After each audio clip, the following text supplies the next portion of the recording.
Nestled in the very popular and extremely charming Kitchen Kettle Village in the town of Intercourse, Pennsylvania, smack dab in the middle of Amish country, is Pepper Lane Fudge and Sweets. It's an adorable little fudge and candy shop right in the middle of the village. I got to go there recently. I have a couple videos coming out on this village, but this particular video today is all about the fudge. And I happen to be there at just the right time. I'm about to mix up a batch. So this video is going to be showing you all the details that go into making fudge. Lizzie, our host of the day, is going to tell you all about it, all about the process. We have Jeff, the owner, talking about how he boils fudge mixture. To me, it's always super special to be able to go into a place and see their process and see the food they make. They use pure cane sugar, cocoa powder, corn syrup, and 36% butterfat heavy cream, all seasoned in a copper kettle. It's a very made from scratch process. It's probably gonna make you wanna go there and get some fudge, which I highly recommend you do. Very, very warm, friendly place. They were just wonderful. Loved my time there, loved this process. I hope you enjoy it. Our newest item that we added is a smothered strawberry cup. Really? We Okay. have cut up fresh strawberries in there.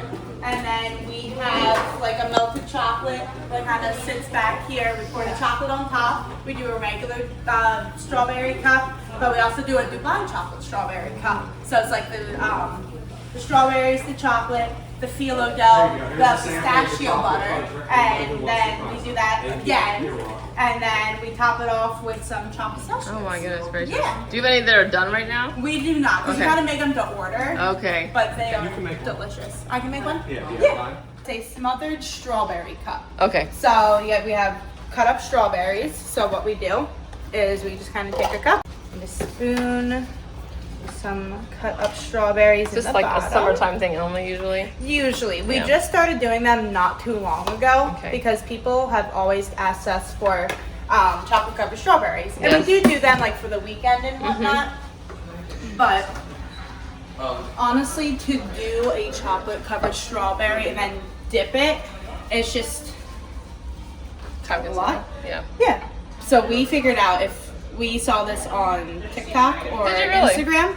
So if you get like a strawberry cup, you cut up the strawberries and everything like that, you can honestly get a lot more bang for your buck in yeah. a cup That makes rather than pay, $2 for a whole Right. berry and just Pistachio butter. and it's hard to eat because it's melting and everything.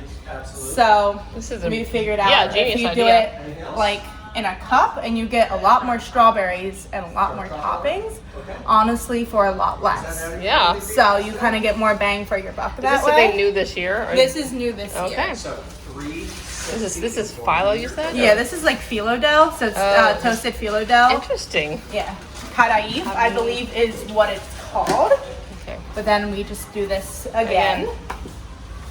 Make sure to load up the strawberries. So you get a whole bunch of Man, that's a lot. strawberries. And how much does it in sell here. for? How much? This Dubai chocolate one is $7.99, That's a good and then we price. also do a regular chocolate one for $6.99. Okay.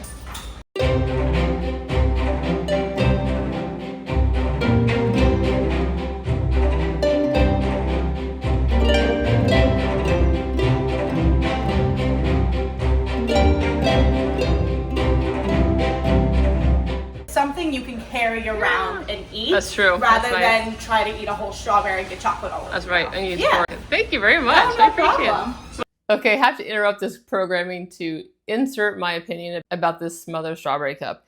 It is delicious. It is delectable. It's fresh strawberry sweetness, has a little bit of crunch to it, has a little bit of savory and like smooth pistachio butter. It was just delightful. If you can go there this summer and get this smothered strawberry cup, you need to. It is delicious. It was honestly the very best treat I had the entire time I was in Lancaster, the entire time I was in Pennsylvania. It was amazing. I'm just still thinking about it. It's been a week. I feel like I can still taste it. It was so good. So bravo to Jeff and Lizzie. And this is a great addition to their little menu here for sweetness. So, definitely highly recommend you go get this smothered strawberry cup. It's so good. We're going to put in there. I got probably about another 7 or 8 minutes of cooking before this one is up to the correct temperature. And at that point, 2 of us are going to pick the kettle up and we're going to pour the fudge over on the marble table. Okay. It'll have to sit there and cool about 5 or 6 minutes, and then I'll take that frame away and I'll spend a good half hour, 45 minutes working with the fudge. This is just vanilla, so there's nothing really to add in there. If we're going to fold nuts and marshmallows and those things, then we do that during that stage. Okay. And eventually, as it cools and thickens, I'll take time to shape the fudge into the loaf, and then that loaf is what we'll cut into the slices and put into the showcase. Nice. So it's about an hour to make a batch of fudge from the Okay. time that we turn it on until we have something that we can I was going to sell. ask you that question, and you just answered it. We'll do about 150 pounds of fudge in here today. So 150 pounds. At least 6 batches. Yep. So I'm really looking for the thickness. Okay. If I take it away now, it's too runny because it Okay. does come out at 234 degrees. So it's really hot, really runny. So if I take it away now, then it would run on the Yes, and I don't want to do that. No. So I No, just do need that. to thicken up just enough. I can take away the frame without it running off Wow. the floor. And yeah, that's all Cool. I'm able to work with it. Yes, But cool. yeah. A few moments later. That gets cooked in that fireplace in the copper kettle right there. Cooked up to around 234 degrees. That is called the softball stage in terms of candy making. So then after it's cooked up to that temperature, we let it cool down on this nice thick marble slab. And you can see now I've let it cool down enough that it's not running off the table, but it's still nice and liquidy that I can work with it. So taking away the frame. It says 25 pounds of chocolate, is that what you said? Yep, 25 pounds of plain chocolate fudge. That is usually what we make our fudge in, especially chocolate. Like we'll have to make chocolate again probably tomorrow. Okay. So it's the most popular. But usually 2 or 3 days before we make the same flavor again. Oh, okay. Yeah. Rarely it's more than like 2 days in here before we're making things again. All right. You can see the frame is away. I'll do exactly what she's doing up there in the picture.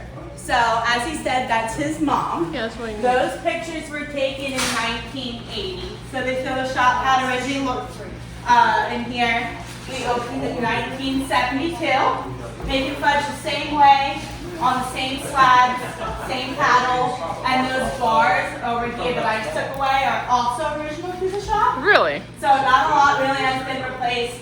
Like you can even see like the fireplace is the same. Things have just been rearranged a little as it adds some more stuff. That's amazing. Yeah, but the step I'm doing now is I am creaming it. So I'm really working some air into the fudge. That's going to allow it to set up into something solid. Okay. If I didn't do this step, it would never be anything more than a thick syrup. So I Okay. have to work air into it in order for it to set up. Yeah. If I had nuts or marshmallows or anything like that, they get added in during this step. Oh, But this okay. is just the plain chocolate, our most popular. So I'm really focused on getting that air work into it. Okay. And then as it cools down, it does get some lighter streaks throughout the fudge. That's really what I'm looking for. So I know I need to do the step one more time before I move on to the next steps. So after this step, I will shape it into a rectangle. And then from there, I will use my small hand tools to work it into a loaf shape. And then we'll slice it all down from here. So we sell it right off the table. Once we slice it, it's nice and warm, goes directly in the showcase. Nice. Alright. How many times a day do you make fudge? Would you say? Depends on how many we need. So today we're making 4 batches and we're making 100 pounds of fudge. Yesterday we made 3 batches. So it really depends on what we need because we just make what needs to fill the Right. showcase. So I know we're making 100 pounds today. Probably make 125 pounds of fudge tomorrow in preparation for the weekend. And then Saturday, I'm sure we'll make at least 6 batches of fudge, maybe more. We can make up to 6 batches per table if we needed to. So in theory, we could make around 300 pounds of fudge in here. Wow. That's a lot of fudge. That's a lot of fudge. We've never made 300 pounds of fudge in here. The most we've ever made on multiple occasions, usually in the fall on a Saturday when we're super busy, is 10 batches. So we've made 250 pounds of fudge in here on multiple occasions. As I said, that's usually Columbus Day weekend. Any October, November, December, Saturday, we'll be making fudge pretty consistently. Okay, makes sense, I guess. We open at 9, we start cooking at 9, and then we just kind of go back and forth. So if we were using that other table, if we were really busy, we'd be prepping the next batch, and we would start cooking it as I begin slicing this one, so that way we can kind of flip-flop back and forth. How long you worked here doing this? So I've worked here for 3 years, Wow. but I've been around the fudge shop my entire life. Oh. My mom works here. Oh. She's worked here for 23 years. Oh. I'm 22, so I've been Aw. here literally since I was an itty bitty baby. Yes. My mom worked for his mom. She worked Aw. with the lady up in the picture. So she's That's been really here cool. forever. Yeah. Oh.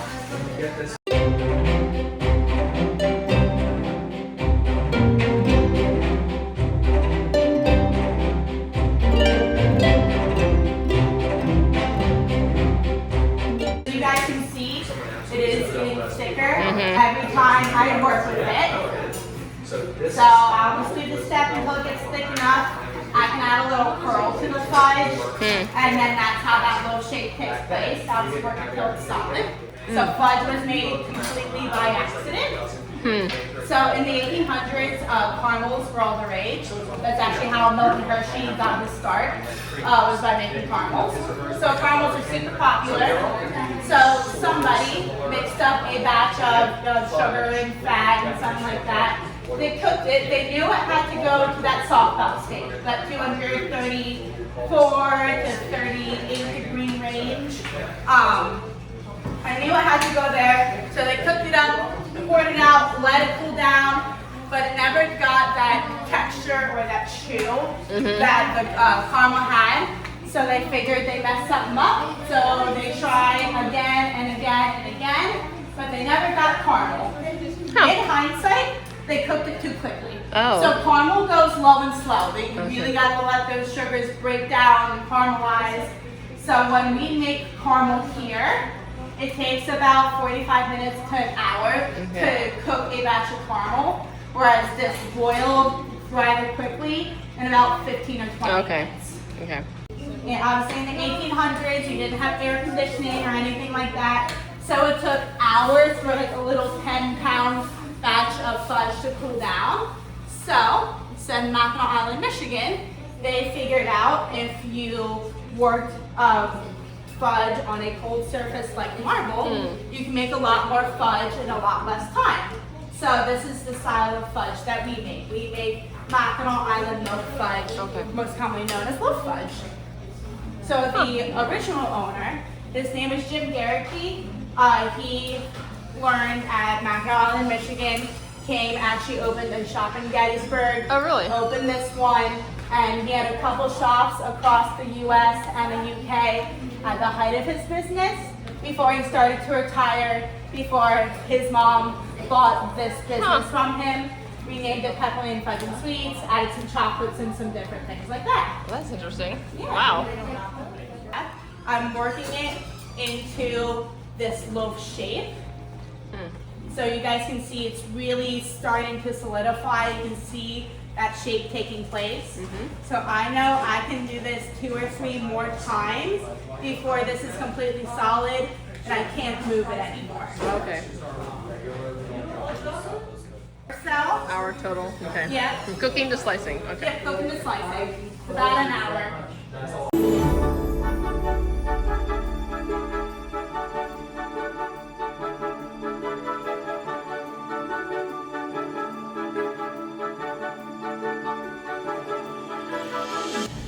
So I know I'll make it down this side.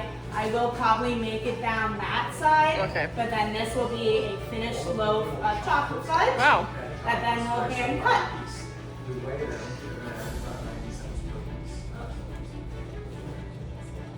It's like really therapeutic to watch this. It is. Once you learn how to make it, it's actually quite therapeutic to make. Yeah.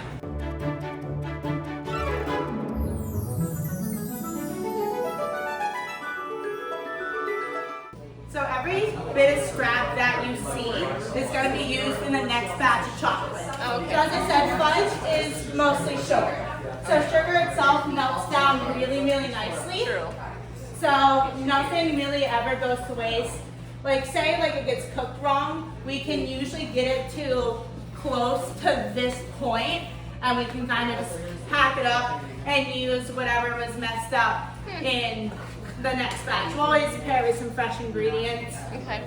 But since fudge is about 85% sugar, Yeah. it melts down really nicely. Okay. So since everybody makes fudge just a little bit differently. So like this batch is gonna look different from the one he's gonna make with the chocolate peanut butter. So that's where we weigh them out. But usually about a half pound. Half a pound. Yeah. Yeah.